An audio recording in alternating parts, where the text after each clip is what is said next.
Y antes de empezar, me gustaría aclarar que lo hablamos fuera de cámaras el otro día, no sé si te acuerdas, que dije que me gustaría decir que lo que vamos a hablar ahora y de los casos que vamos a hablar ahora, en ningún momento es para ofender a nadie ni doler a nadie, que es meramente divulgativo y saber qué pasó o qué no pasó desde un punto de vista mucho más profesional que lo que vimos por la tele, de casos de aquí que me gustaría preguntarte, intentar llevarlo con la mayor cronología posible, de qué pasó. Que entiendo que seguramente tú sabrás mucho más que nosotros. Y me comentaron que... Eso seguro. Sí. Y me comentaron que seguiste el caso... me refiero al caso de Jeremy Vargas. Es decir, caso que se hizo aquí, que pasó aquí hace 20 años, exactamente, ¿no? 2005. Puede ser. Me baila las fechas porque son muchos casos, pero sí. Creo 2005. Hace bastante. Hace bastante. Pero que no ha dejado... O sea, yo recuerdo incluso cuando era pequeño que salían los carteles de que se está desaparecido y tal. Pero nosotros éramos muy pequeños. Muy pequeños. Yo tenía 8 años. Yo, 8. Y yo, 8. Sí. Que mi madre me decía que tuviera cuidado porque mira al niño. ¿Vosotros ahora qué edad tenéis? 28.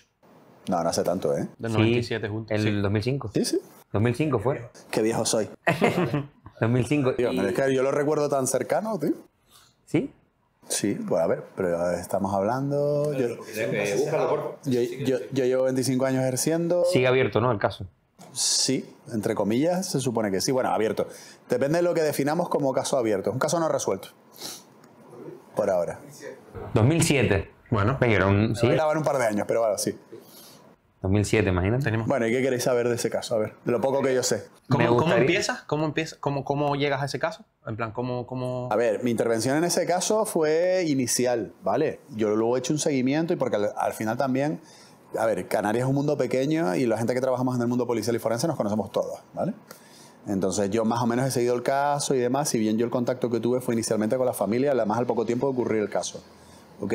Luego pues ha habido cosas de las que me he ido enterando y demás, y luego le perdí el tiempo, o sea, le perdí la pista durante un tiempo, mejor dicho, al caso, ¿no? Pero todo se inicia porque sabéis que el chaval pues está jugando en un terraplén cerca de su casa y en vecindario, y llega un momento en el que se le pierde ligeramente de vista y el niño desaparece y sin dejar rastro, ¿no? A partir de ahí pues la Guardia Civil, que es la que asume la investigación, pues empieza a realizar las primeras pesquisas, hacen una investigación pues como se hace normalmente, ¿no? Primero sentado en el núcleo, luego mirando delincuentes habituales de la zona y demás, y ese caso digamos que se va enquistando con el paso del tiempo, ¿no? Además hay una coincidencia temporal con que el caso de Sara Morales había ocurrido hacía no demasiado, ¿no? Entonces se causa... Sara Morales.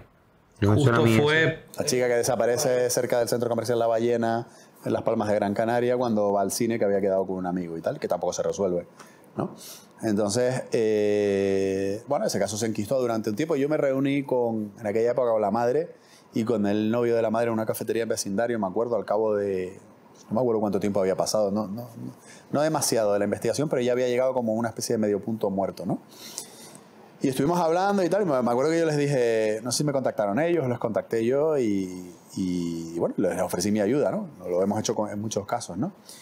Y ellos ya estaban convencidos y me acuerdo que me dijeron, bueno, Félix, vale, pero espérate que le vamos a preguntar a la Guardia Civil y tal, la UCO, ¿no? La Unidad Central Operativa, que era quien lo llevaba y tal. Y yo les dije, bueno, me parece muy bien lo que queréis hacer, digo, pero si le preguntáis a la UCO es para decir que no hagáis nada, ¿vale? Porque ahí se produce lo que nosotros siempre llamamos el efecto tinta de calamar, ¿vale? Cuando nosotros intervenimos en un caso, porque el caso se ha enquistado y los investigadores policiales lo han dejado en stand-by a ver si pasa algo o entonces lo retoman o no, pero llega un momento en el que un caso tampoco se puede estar investigando todo el tiempo, ¿no? Entonces llega un momento en el que ellos lo dejan en ralentí. Cuando nosotros aparecemos normalmente suelen ser periodos de ralentí o porque el motor se ha apagado, ¿no? En ese caso. ¿Qué ocurre? Que desde que la policía tiene conocimiento de que nosotros vamos a intervenir en el caso porque lo vamos a revisar, de alguna manera estamos haciendo una especie de control de calidad, ¿no? Como se hace en las empresas. Y en muchas ocasiones pues suele haber intereses de, a ver, si ahora va a venir aquí Félix, la va a liar o si nos van a criticar. Como si estuviera haciendo una auditoría de lo que... Claro, y eso no gusta y los funcionarios no están acostumbrados a que le hagan auditorías. Que nosotros no tenemos ese talante, pero evidentemente de una manera indirecta se hace, claro, y eso a veces no gusta, ¿no? Aunque yo siempre ya voy con mucha mano izquierda y al final pues intento que entre todos... Y lo acabas conociendo todo, ¿no? Sí, además yo siempre lo vendo, además de manera real. Oye, qué guay si esto al final lo pudierais resolver vosotros y nosotros solamente vamos a daros nuestra opinión y demás, y vosotros apuntéis una medalla, ¿no? Es la vía de acceso, ¿no? Porque no puedes aparecer por ahí como un elefante en una cacharrería diciendo aquí he venido yo, estoy aquí y voy a resolver lo que vosotros no habéis hecho porque sois torpes, ¿no? Aunque en alguna ocasión había podido pasar de verdad, que nos hemos encontrado casos muy antiguos donde ha habido verdaderas negligencias, nunca uno debe de ir con esa actitud porque al final nunca es constructiva y no se avanza, ¿no? Llegar a un sitio y explicar lo mal que están hechas las cosas no sirve de nada, ¿sabes? Otra cosa es que tú lo sepas y que lo hagas bien después, pero no puedes entrar con ese talante. Entonces, me acuerdo que se los dije en aquel momento y tal. Dijo, si habláis con la Guardia Civil, con la UCO, van a decir que van a retomar el caso, que tienen una nueva línea de trabajo, van a venir aquí, van a estar un tiempo y luego se van a ir.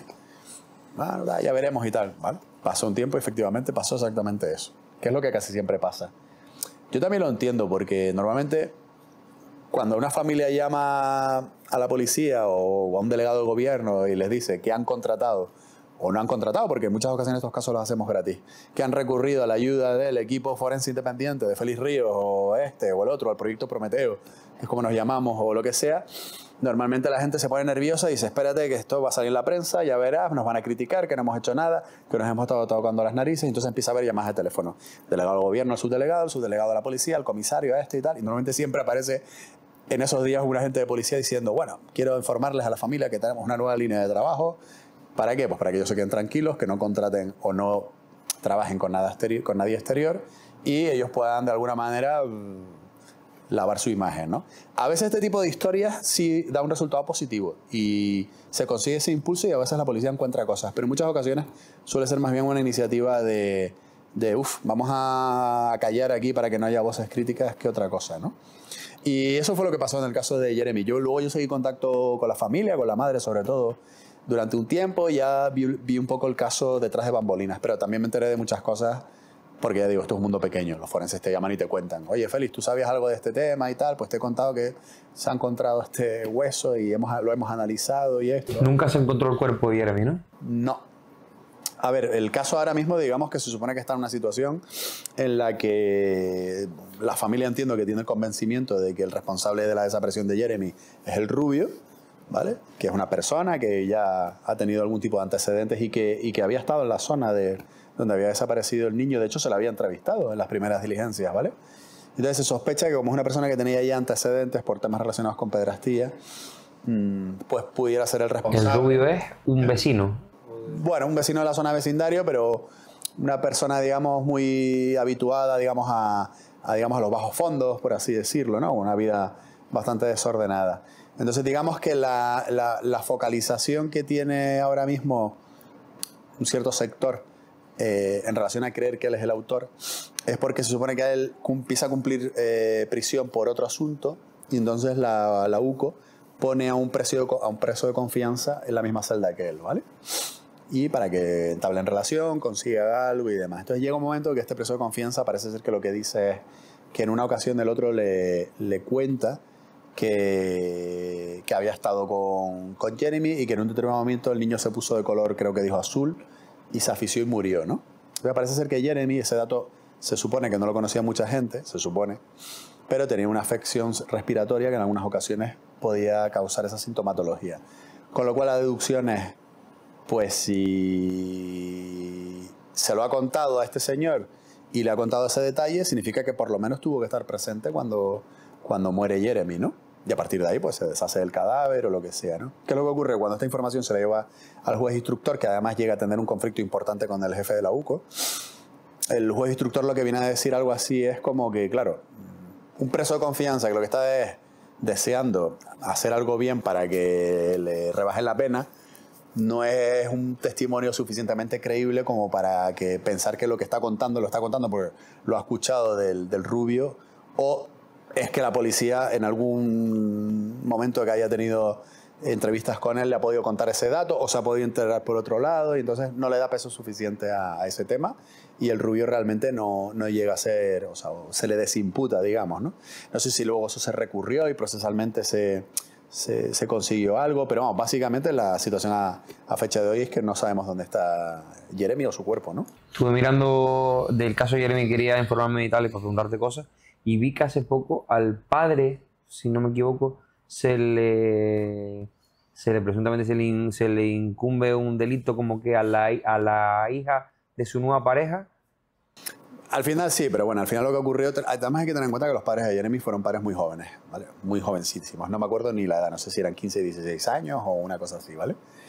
Entonces, evidentemente, quien ha tutorizado de alguna manera, o quien tutorizó en su momento a Jeremy, realmente era el padre de Itaiza, ¿no? Que era el que hacía gran parte de padre. No digo porque su propio padre de Jeremy no lo hiciera, el abuelo, exacto. Entonces, no porque no lo hiciera, sino porque eso pasa con muchas parejas jóvenes, ¿no? Hay parejas jóvenes que al final los abuelos son los que hacen de un poco de padre más maduro, ¿no? Para llevar toda la situación, ¿no?